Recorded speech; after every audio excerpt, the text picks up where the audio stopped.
Assalamu alaikum, frères et sœurs d'Islam. Très heureux de vous retrouver encore une fois de plus. Aujourd'hui, Inch'Allah, nous allons parler de l'unité des musulmans. On va parler de la solidarité entre les musulmans parce qu'on a constaté malheureusement qu'aujourd'hui, notre communauté est divisée en plusieurs parties, plusieurs sectes et chacun se réclamant du vrai islam. Mes frères et sœurs en islam, il faut savoir que Allah subhanahu wa ta'ala dans le Coran, il dit, et ne soyez pas divisés et soyez unis. Il dit, votre religion-ci, votre communauté, est une communauté unique. Et moi, Allah, je suis votre seul Seigneur. Ça veut dire quoi? L'islam est un. Il n'y a pas deux islam. Tout le monde est d'accord avec ça. On n'a pas deux prophètes. On a le prophète Mohammed sallallahu alayhi wa sallam comme repère, comme référence. Et Allah subhanahu wa ta'ala nous a demandé d'ailleurs dans le Coran de suivre le prophète Mohammed sallallahu alayhi wa sallam. Mais aujourd'hui, mes frères et sœurs en islam, nous sommes divisés. Chacun a choisi son camp et il blâme l'autre camp. Les musulmans aujourd'hui, sur les réseaux sociaux, on s'attaque entre nous.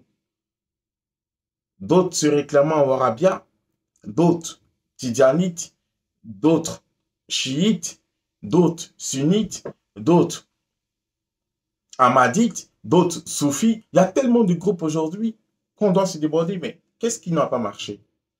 Qu'est-ce qui n'a pas marché? Mes frères et sœurs d'islam, au temps du prophète Mohammed sallallahu alayhi wa sallam, le mot tidjanite n'a pas existé. Au temps du prophète sallallahu alayhi wa sallam, le mot ahmadite n'a pas existé, soufi n'a pas existé. Chiite, non. Il y avait seulement l'islam. Subhanallah. Moi, je dis toujours aux gens, quand on me demande, mais toi, tu es de quel côté? Tu es tidjanite, tu es wahhabia? Je dis non, je suis musulman. Et Allah nous a recommandé d'être musulmans. Et il nous a interdit de nous séparer, de nous diviser. Parce que plus on est divisé, plus on est faible. Mes frères et sœurs en islam, on peut ne pas être d'accord sur tous les points. Ça, c'est normal. C'est humain.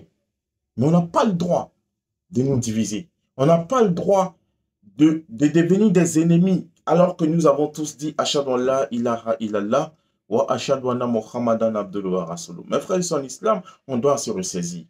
On doit se ressaisir. On doit être unis. On doit être de vrais musulmans. On doit être des frères. Et le prophète a dit sallallahu alayhi wa sallam. Laissons même ce que le prophète a dit. Allah dit quoi dans le Coran? Il dit, les musulmans, les croyants ne peuvent qu'être des frères. Nous sommes des frères. À partir du moment où nous avons attesté qu'il n'y a de Dieu qu'Allah et que Muhammad sallallahu alayhi wa sallam et son messager sont envoyés. Que tu sois chinois, américain, européen, africain, on est tous des frères en islam. Donc, mes frères et sœurs en islam, arrêtons de nous diviser. Moi, je suis choqué quand je vois sur la toile des imams en train de s'attaquer les uns les autres. Non. Non. Ne montrons pas aux gens que nous sommes divisés. On peut avoir des opinions différentes.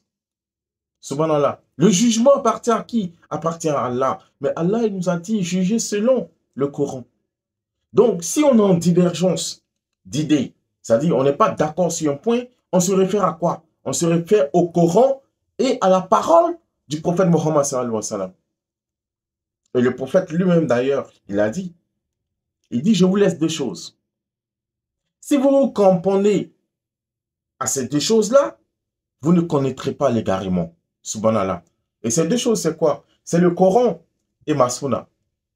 Mes frères et sœurs en l'islam, on a délaissé le Coran, on a délaissé la sunna et on suit des hommes comme nous, on suit des gens qu'on dit être nos guides religieux. Et les paroles ont plus de valeur à nos yeux que la parole d'Allah dans le Coran. Comment on peut comprendre ça? Réveillons-nous, mes frères et sœurs en l'islam. Réveillons-nous. Parce qu'un cheikh peut se tromper. Un imam peut se tromper. Mais Allah ne peut jamais se tromper. C'est pourquoi, si on a des divergences, on se réfère au texte coranique, à ce que Allah a dit dans le Coran, à ce que le prophète nous a enseigné à travers les nombreux hadiths. Frères et sœurs en islam, l'islam n'est pas compliqué. Allah dit ne suivez pas vos passions.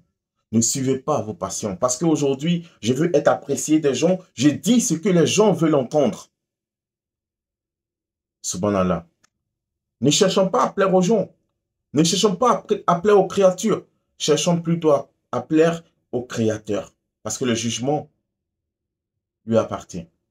Mes frères et sœurs en islam, réveillons-nous, ressaisissons-nous. La religion, ce n'est pas de l'amusement. La religion, ce n'est pas une affaire personnelle. Non. Moi, je n'ai même pas le droit de dire de la religion ce que moi je pense. Parce que ce que moi je pense n'a aucune valeur. C'est ce que Allah a dit dans le Coran qui a de la valeur. C'est ce que le prophète sallallahu alayhi wa sallam nous a enseigné qui a de la valeur. Mais moi, mon opinion n'a aucune valeur.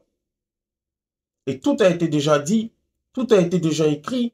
Nous, on ne peut rien inventer dans la religion. Tout ce que nous on fait, c'est de retransmettre la parole d'Allah et du messager. Point.